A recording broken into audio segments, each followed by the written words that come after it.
You ever have that feeling like you're the one holding everything and everyone together? Well, today we're going to talk about something a lot of us go through but almost never say out loud, the real, hidden, and honestly heavy price of being the strong one. So just take a second and really look at this question. Does this hit home for you?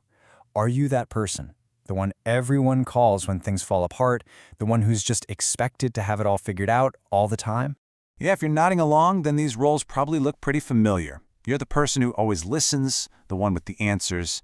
Maybe you're the rock that keeps the family steady when a storm hits. Or you're just that friend, the one who's always there, no matter what. You know, a lot of the time, we don't even choose these roles, do we? They just kind of get assigned to us. And sure, it feels good to be needed, but there's a whole other side of the story we need to talk about. Okay, so let's get right into the core of the problem here. What we're really talking about is this deep, invisible imbalance. It's time we really dig in and understand the emotional weight you're actually carrying around.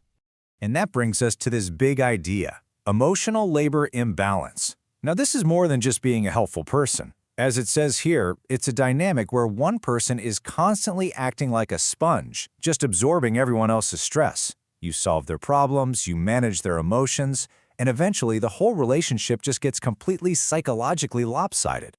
And this slide just nails the central misunderstanding, doesn't it? On the left, that's what everyone else sees. They think your resilience means you don't feel pain, that you're immune to it.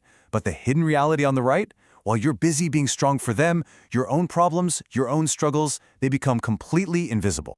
So what happens when this goes on and on? Well, it's not pretty. There are real consequences. In fact, it's like you're following a predictable, damaging script, one that comes with a very real, very hidden cost to your own health and happiness. So how does this spiral happen? It's usually a four-step process. First, you start pushing your own needs to the back burner to take care of others. Then something subtle happens. People just kind of stop asking how you're doing. They assume you've got it covered. And that, right there, leads to this growing sense of being totally alone with your feelings. From that point, burnout isn't just a risk, it's pretty much inevitable. And the psychological price you pay? Whoa, it is steep. We're talking about constantly bottling everything up. Your own needs just wither on the vine. And after a while, you might notice this quiet resentment starting to bubble up. And finally, you're just done. Your tank is empty. It's complete and total exhaustion. Okay, I know that was heavy. But here's where we pivot. Because you are not stuck in that script. There's another way. The solution is all about redefining what strength even means. It's about shifting from trying to be invulnerable to daring to be authentic. Let this one sink in for a minute. Just read it again. Strength does not mean invulnerability. So many of us were taught that being strong means being a fortress, that nothing can get to you. But that's a myth. Real strength, the kind that lasts, is something totally different. And I really need you to hear this loud and clear. You were never meant to carry all of that weight by yourself. It's not how we're built. We need each other. Trying to do it all alone isn't a badge of honor. It's actually working against our own nature. So what does this new, true strength actually look like?